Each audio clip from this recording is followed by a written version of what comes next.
Nako po mga kababayan, Chavit Singson, Manong Chavit Singson, may ibinulgar at may panawagan, may open letter kay General Romeo Browner mga kababayan ng AFP Chief of Staff mga kababayan. So ito panoorin natin. Will march to Malacanang. Now I'll read to you a open letter to General Browner, the head of the Armed Forces of the Philippines. Aray ko, ayan na mga kababayan. Ito, nasabi ko na kanina, si Orly Gutesa, tinago na ni Martin Romualdez. Babalik na rin para gamitin nila. Hala ko. So dapat yung mga Navy, ano ba siya, Navy or Marine? Kayo mga Marine, hanapin nyo yung kasama nyo. Hinuli na ito, binaliktad na yata.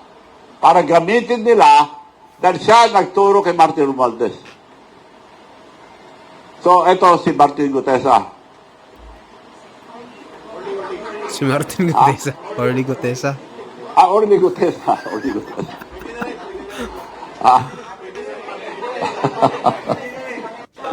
Ano sinabi mo? Pinagsama mo na. Manong Chavit, ang tindi mo. Tinago na ni Martin. Naku, tinago na ni Anak na Martin ni mga Martin yan. kababayan. Okay, kung ipapaitulot nyo, babasahin ko itong open letter to General Romeo Browner.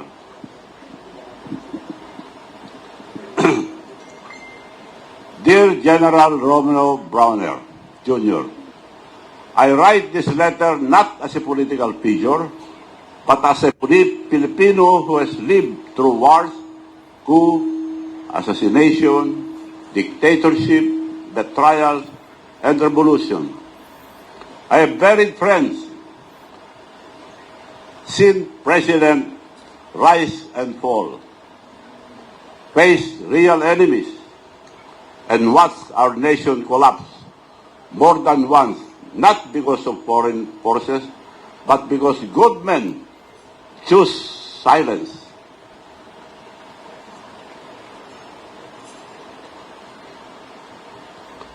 I have stood in the middle of history more than times that I can count. I know despair of a dying nation, General. Sir, I smell it again. This time the enemy is not foreign. This time the enemy is inside our own home. You speak open about China, about Taiwan, about war scenarios, about preparing for conflicts far beyond our shores. But how can we prepare for battles out there when we are losing the most important battle here at home? Our nation is collapsing, not because of foreign aggression, but because corruption has eaten us from the inside. Tell me, General, how can China be the problem when it is that China stealing billions from our national budget? Tama. China did not mastermind the flood control anomaly. China did not corrupt illegal insertions.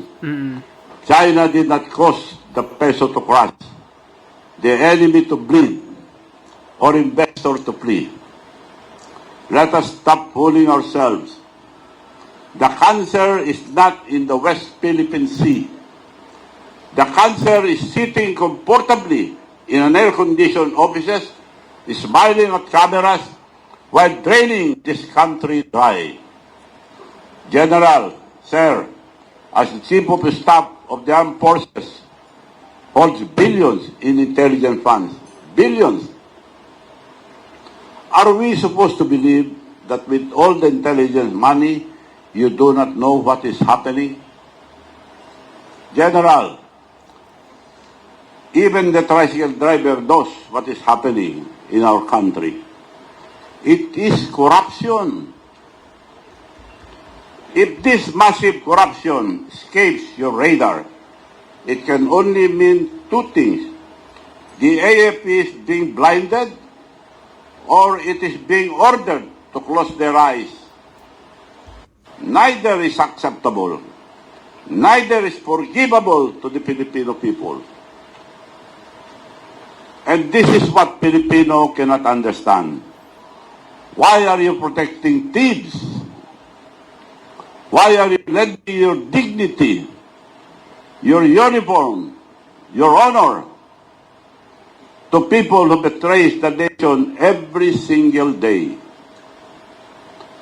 General, you know exactly who they are. Yet the institution meant to defend the Republic is being used to defend the corrupt. Stop using external threats as a distraction from the crisis happening within our country. Stop provoking China. General, of all people, you understand the cause of war. Our country has no capacity for conflict. Not when our soldiers cannot afford proper housing. Not when our soldiers cannot afford housing, and not when our families struggle to buy rice, not when Philippine economy is gasping for life. China is not our enemy. Our enemy is the corrupt officials of our country. Look at our people. Listen to their sufferings. The peso is at its weakest, touching 60 pesos to $1. Foreign direct investment have collapsed to the lowest level in more than a decade. Jobs have disappeared. Food prices crushed the poor. Fuel is at record high. Public debt has exploded. Our country now owes more than 17 trillion pesos. And you are paying 2 trillion yearly debt payment. 17 trillion. So mga anak natin may utang na, nakautang na. Tama. Kawawa naman yung mga bagong For sure, sibol. our economy cannot survive under this current government. Foreign investment is very low and cannot balance our economy. Hope is fading. This is not China's doing. This is the consequence of greed and incompetence. Masyado kayo sakim at walang alam kundi magnakaw ng kaban ng bayan, maghurakot. To the uniformed men and women of this nation, you are being used. You are being given crumbs while others take billions. That small staggered salary increase was not help. It was a distraction. For 3 years, they will keep you tied with a staggered 15% increase, 5% yearly, until his term is over, released in small doses to control your loyalty. You are being tied like dogs instead of being honored as the nation's defender. Worse, reports now say that some ranking officials were given cash, not to help them, but to silence them, money to keep them from acting, from speaking, from standing up. That is an insult to your uniform, your oath, and your dignity. You must show the nation that the armed forces cannot be fooled, bought, or manipulated. I challenge every good citizen, including the police and military alike, to come out and stand for our country. Stand and declare that you will not tolerate rampant corruption. Not to fight the government, but to fight the corruption that is killing our country. Give your uniform a new purpose. A purpose far greater than small pay increase, meant to pacify you. Rally behind the truth. Rally behind the Filipino people. Because your voice when united, is stronger than any politician. And if you continue to stay silent, then that silence speak loudly. It means you accept the corruption. General Browner, history is knocking on your door. One day, long after this administration is gone, your grandchildren and the history books will ask, where did the chief of staff stand when the nation was drowning in corruption? Did he protect the Filipino people or did he protect the corrupt politicians who betrayed him? At a time like this, your role becomes critical. I'm not asking you to violate the Constitution. I'm not asking you to remove the President. What I ask is a far simpler and far braver. Announce your stand against graft and corruption in a public place. Because today, silence is no longer neutral. Silence is taking sides. Silence is protecting the wrong people. Silence is betrayal. And if you stay silent, history will judge you harshly.